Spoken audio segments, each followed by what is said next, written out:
Olá pessoal, tudo bem com vocês?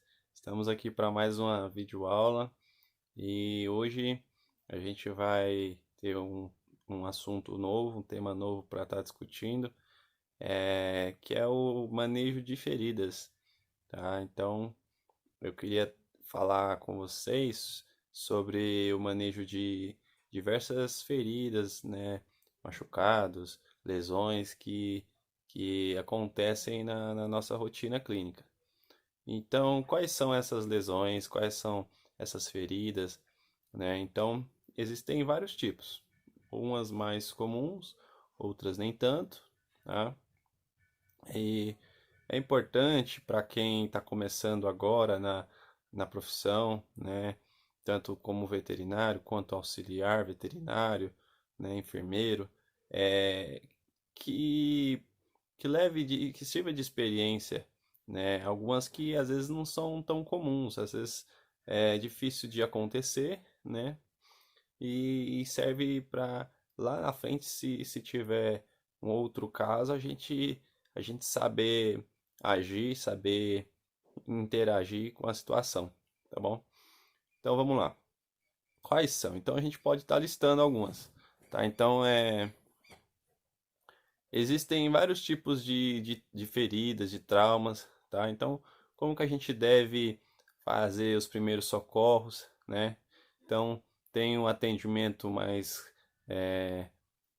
de primeira, o primeiro atendimento, né? Vamos dizer assim, né? Os primeiros socorros, né? Que a gente pode estar fazendo. Então, é, é muito comum em pequeno porte em que os animais eles briguem entre si, né? Então tem gente que tem muito cachorro, cachorro e gato, aí o cachorro pega o gato, morde, pega o cachorro do vizinho, né?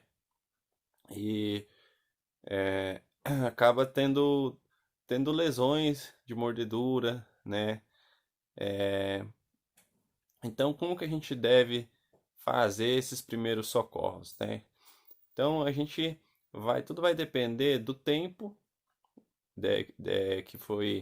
que aconteceu essa lesão. Vai depender do tipo de lesão, se foi no osso, se foi no músculo, se foi só pele, certo? Vai depender também da espécie, tá? Se foi um cavalo, né? A gente vai estar chamando de equino, né? Se foi um canino, né? O cão, tá? Então vai depender disso também, tá bom?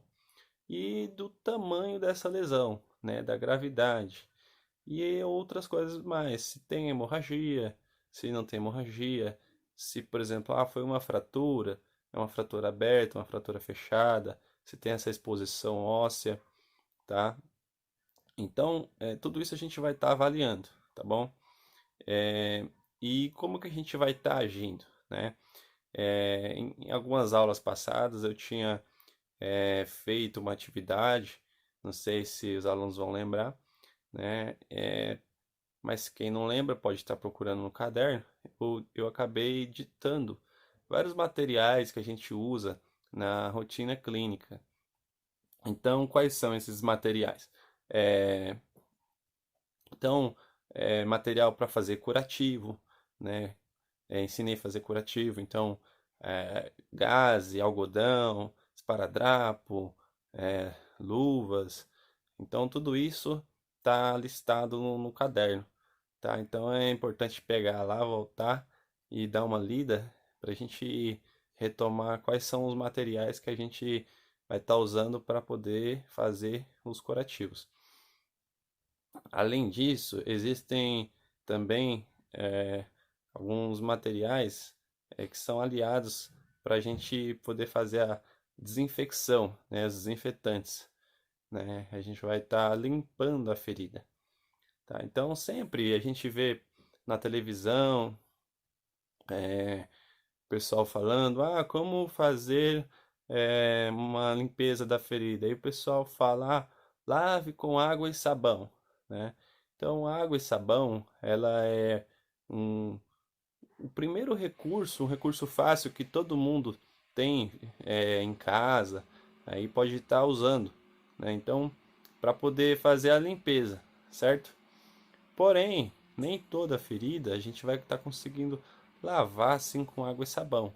Por quê? Que nem eu falei, depende da gravidade, né? Depende do tamanho, se tem hemorragia ou não. Então, tudo isso vai ser avaliado. Porém, aquela ferida que dá para a gente fazer a limpeza, água e sabão, água abundante, já é um ótimo meio de remover os micro-organismos ali da ferida, tá? E aí, o que que a gente vai estar fazendo, né? Que nem eu falei, avaliando tudo isso, né? Espécie, né? Avaliando o tamanho da lesão, né? Isso daí, para quem está na área de auxiliar, só falando aqui, que nem eu estou falando, é difícil de ter uma noção, né?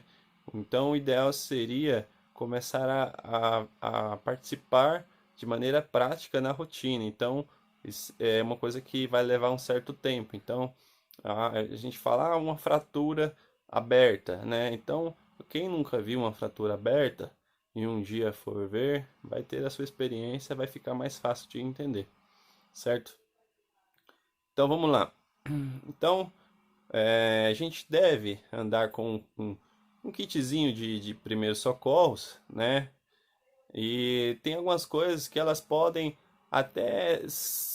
A gente pode usar coisas que a gente às vezes não precisa ser algo que a gente vai comprar, algo específico. A gente pode estar usando alguma outra coisa para substituir, que a gente às vezes pode não ter ali na hora, mas que o importante é a função daquele material tá servindo, né? Então, por exemplo, eu não tenho uma tala aqui, né? Eu posso improvisar uma tala, tá? Então, desde que eu saiba fazer isso, tá? Então, eu não posso usar uma tala, por exemplo, no animal, que vai machucar o animal, que vai incomodar, né? Que não vai imobilizar direito. Então, tudo isso eu tenho que pensar, tá bom?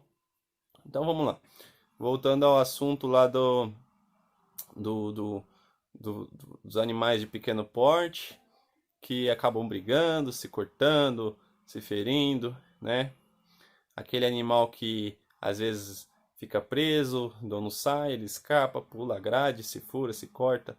Então, a gente vai, avalia a ferida, né? Aqueles objetos que são perfurocortantes, né? E que ficaram no corpo do animal, a gente não pode puxar, chegar e puxar, né? Sei lá, uma lança de um portão tá lá no animal. A gente não pode chegar e puxar, tá? Esse animal precisa ser avaliado, a gente não sabe o tanto que isso afetou no corpo do animal. Então precisa ser avaliado através de exames, de imagem, né? E provavelmente esse animal vai precisar fazer cirurgia. Se a gente for lá e tirar, corre o risco desse animal morrer. Então, que nem eu falei, precisa ser avaliado qual o tipo de lesão, o tamanho dessa lesão, a espécie, tudo isso precisa ser avaliado, né? Então, a gente pode estar fazendo em casos, por exemplo, de corte, né? O animal se cortou, vamos dar um exemplo aqui, no arame, né? Se enroscou no arame e se cortou, né? Se cortou com um caco de vidro, né? E sangrou um pouco, tal, mas foi controlada a hemorragia. Aí a gente precisa fazer um curativo ali e tudo mais. Que a gente pode estar optando por o quê? Se não tem hemorragia grave ali, né, a gente pode estar fazendo uma sutura, né? Dar pontos nessa ferida e fechar. Desde que seja, é, desde que não tenha passado muito tempo, né? Quanto mais tempo passa para a gente fazer a sutura, não é legal, porque não vai aderir, não vai cicatrizar legal. Se passou muito tempo, assim, sei lá, mais de 2 dias, aí então já não vai, a gente já não vai conseguir fazer essa sutura. Então, a gente vai optar pela segunda opção, que seria fazer o curativo, né? E deixar com que o corpo cicatrize com o passar do tempo. Então, o corpo ele vai cicatrizar, né? Só que vai demorar mais. Então, a sutura ela é a nossa primeira opção, tá? Então, para muitos e muitos casos em que o animal se corta, em que a gente tem material para fechar, tem pele, tem tudo para fechar, a gente opta pela sutura.